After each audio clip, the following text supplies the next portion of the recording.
Listen to the roar of the waves. The sound of the sea is the setting for our program. I saw the Atlantic Ocean for the first time on our honeymoon. The breaking waves dashed high on the stern and rock-bound coast. Upon our retirement, we went west in our truck camper, and there I saw the Pacific Ocean for the first time. For the past 20 years, I have been blessed to be here within walking distance of the Atlantic. For many years, I dreamed of making a nautical manger scene. I planned to make Christmas cards or cut a lawn scene from wood on my jigsaw. But not until I looked at my collection of Cabbage Patch Kids did I see clearly what I wanted to make and why. Now, to many people, except children, Cabbage Patch Kids are ugly. I decided that, ugly or not, I would use my Cabbage Patch Kids to the glory of God in a nautical manger scene. Now, we can't all be beautiful or talented, but we can all let ourselves be used to our utmost for the glory of God. So, inspired by the fact that I'm in an oceanside city, I fixed some of my Cabbage Patch Kids in the traditional roles of a Christmas tableau. In our nautical manger scene, we see my Cabbage Patch Kids in the roles of Mary, the baby Jesus, and Joseph. They are grouped before Joseph's fire near the sand dunes. Let's take an imaginary walk along St. Augustine Beach. It is early on Christmas morning, not quite dawn, and a little cool. The only light we see along the shore is from the small fire that Joseph is tending. We're always drawn toward light. It guides us if we are lost. It warms us if we are cold or lonely. In olden days, sailors were able to find their bearings by the lights along the shore.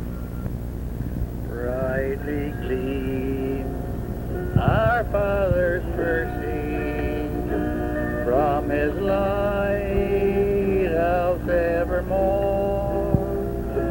But to us He gives the keeping of the light along the shore. Let the lower lights be burning, cast a gleam across the waves.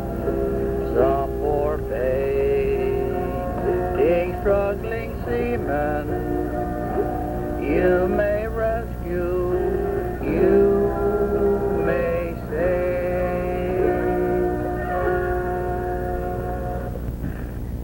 No ship seems to be in sight, but we will see who is attracted and guided by the light of this fire. The beach is almost deserted, except for a man and his young son who are fishing down by the edge of the water. In the other direction, two little girls are busily gathering shells. To see the shells in the dim light, they are bending over close to the sand. The fisherman and his young son, up since before dawn, see the light of Joseph's fire and decide to go toward it, thinking perhaps some other fishermen were there. The boy, Mark, insisted on bringing his fish with him.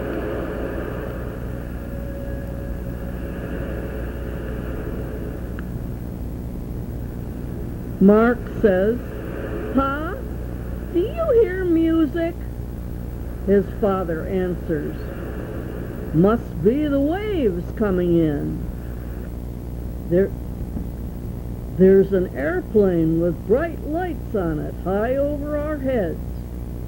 "Is it a star, Pa?"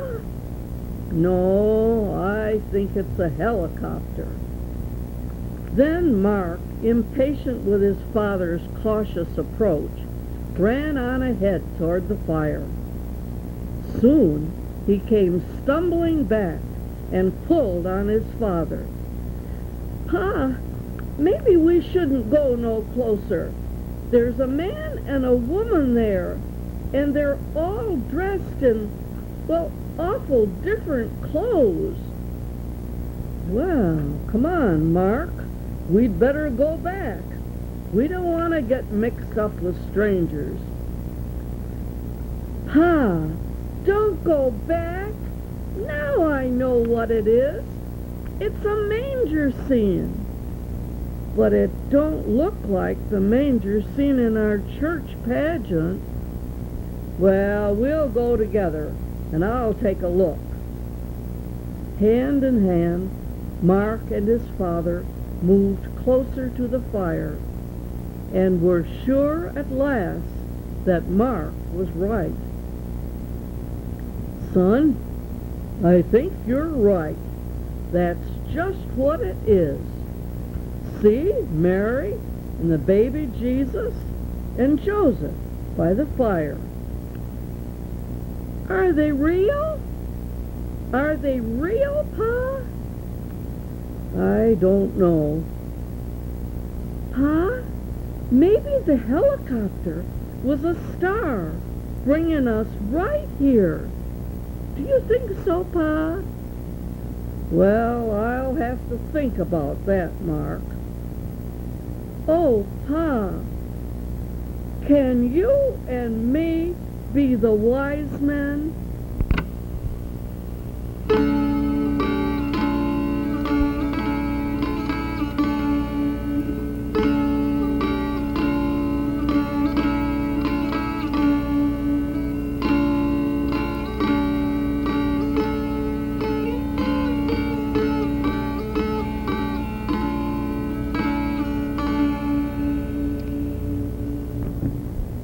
"Instead of gold, can I give Joseph some of my fish? Please, Pa?" "I'm gonna kneel down." "You do that, and on the way home we can talk about what we saw, though likely no one will believe